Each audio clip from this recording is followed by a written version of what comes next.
ভাগগুলো কিভাবে ভাগ করবেন আপনারা তাহলে মেসির সঙ্গে? তিন দিন করে ভাগ করে ফেলবে। ভাগার দরকার নেই, ওরা ও আমার হাজবেন্ড হলে আমি খুশি। তাহলে তো সেক্ষেত্রে 3 পিস হয়ে যাবে। না কি কখনোই না, আপনি বলেন জামাই তো হয়েছে, এটাই অনেক কিছু, আর কিছু লাগবে মানে এটা হচ্ছে এটা জাস্ট ব্রাজিলদের মেসিকে আজকে খুব মিস করতেছি, কারণ মেসি আজকে নামতে পারেনি খেলাতে। আজকে মেসির গোলগুলো মিস করতেছি ফার্স্ট অফ অল। তো কোনো সমস্যা নেই, মেসির সাথে যে লোকগুলা এগুলো অনেক ভালো খেলতেছে, দেখে আমাদের আরো অনেক ভালো লাগে। ব্রাজিলটা মিলামসে থাকতে পারবো, কোনো সমস্যা নেই। হ্যাঁ, আমাদের কোনো সমস্যা নেই, সতীনের সংসার করলে না না আমাদের কোনো ঝগড়া হবে না। নাই তাহলে সাপ্তাহিক যে আমার আপনাদের ভিতরে 5টা গুণ বলেন তার জন্য মেসি আপনাকে বিয়ে করবে।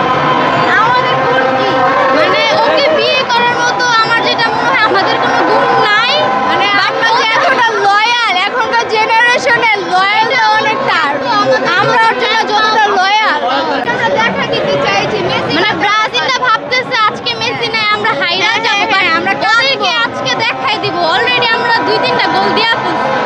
আচ্ছা নিষেধ প্রমাণ কারণ এই যেভাবে কথা বলতেছেন তাতে নিষেধ হবে। কেন নিষেধ হবে? কেন ছোট থেকে ওর ফ্যান আমরা, ওর ছোট থেকে। এটা তো কোনো স্বার্থের জন্য না, এটা তো স্বার্থ ছাড়া। হ্যাঁ, স্বার্থ ছাড়া কাউকে ভালোবাসে, আমরা স্বার্থ ছাড়া মেসিকে ভালোবাসি। হ্যাঁ, ব্রাজিলের খেলা পড়েছে জাপানের সঙ্গে, কিছু বলবেন? জাপান আসতে পড়েছে এক দাবায় শেষ করে দিবে ভাই, আর কিছুই না, আসলে কিছুই পারো না। বাট আজকে আমরা দেখে দিয়েছি যে মেসি ছাড়াও আমাদের টিম চলে, আমাদের পুরো টিমটাই মেসি, পুরো টিমটাই মেসি তোর নিজের মতো করে নিচ্ছে। প্রত্যেকটা প্লেয়ারই মেসি, প্রত্যেকটা প্লেয়ারই মেসি মতো খেলে, তো ফুল টিমই হচ্ছে। কেন আপনি ট্রল করেন না কেন? কারণ আমিও রোনালদোর একটু ফ্যান, এই জন্য।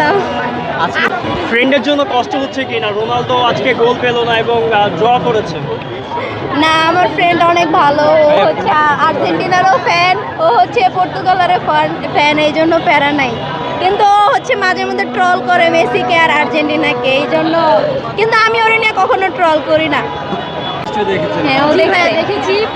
এখন রোনালদো হচ্ছে একটা দুটা মিস করছে, কিন্তু যে হচ্ছে ব্রুনো বা হচ্ছে অন্য যে নুনো মেন্ডিস, এবং ওরা হচ্ছে বেশি মানে যেমন লাস্টে একটা নুনো মেন্ডিস হচ্ছে না দিয়ে ও নিজেই কিক করছে, সেটা গোল হয়নি। ওটা যদি ওরা একটু কোঅপারেটিভ খেলা খেলে তাহলে ভালো হয়। এখানে সেলফিশ খেলার একটা কথা আসতেছে, এটা সবাই বলতেছে এবং আমরা ফ্যান হয়ে এটা স্বীকার করতেছি। মানে কোঅপারেটিভ টিম হলে পারফরমেন্সটা ভালো হয় আর কি, আমরা এটাই আশা করি। আপনি বলছেন সঙ্গে খেলা পড়ে, সেক্ষেত্রে কি মনে হয় কি ফলাফল হতে পারে? ফলাফল বরাবরের মতো যেভাবে দেখলেন যে আমরা বেস্ট লাস্ট অনেকগুলো ম্যাচে আনবিটেন হয়ে গিয়েছে, আমরা এরকমই থাকবো, আমরা এভাবেই জিতবো। আমরা আমাদের লেগেসিটা বা টানা যে আমরা পরাজয় নিয়ে নেক্সট রাউন্ডে যাচ্ছি, এটা আমরা অব্যাহত রাখবো। রোনালদোর খেলা দেখে ডিসঅ্যাপয়েন্ট কিনা আপনারা? কি বুঝি নাই? রোনালদোর খেলা দেখে ডিসঅ্যাপয়েন্ট কিনা? না, আমি রোনালদোর খেলা আজকে দেখি না, এত সকালে উঠতে পারি নাই। আপনি যদি যেতে পারে আমাদের তো সমস্যা নাই, বাট আমার মনে হয় না ওরা যেতে পারবে। সেমিফাইনালে তো ব্রাজিলের সাথে দেখা হওয়ার সম্ভাবনা আছে, সেক্ষেত্রে এটা ওটা একটা হাই ভোল্টেজ ম্যাচ হবে, আমরা চাচ্ছি যদি এরকম কিছু হয় তাহলে তো। যদি ব্রাজিল রোনালদো সেলফিশ ফুটবল খেলছে। রোনালদো না, পুরো টিমটা নিজেদের গোলের খেলা খেলতেছে। এরা যখন ক্লাবে খেলে তখন তারা বিশ্বসেরার মতো খেলা খেলে। সবাই ক্লাবের খেলা দেখলে দেখে যে হচ্ছে অনেক ভালো খেলতেছে একটা ভালো টিম, কিন্তু যখন তারা কোঅপারেটিভ হিসেবে পর্তুগাল হিসেবে খেলতে আসে তখন দেখা যায় যে তাদের মধ্যে ওই কোঅপারেটিভটা নেই। তারা নিজেদের গোল করা বা নিজেদের রেকর্ড করার ক্ষেত্রে বেশি ইয়ে থাকে। সব ধরনের খেলার খবর পেতে সাবস্ক্রাইব করুন। সঙ্গে থাকুন খেলার পাতার।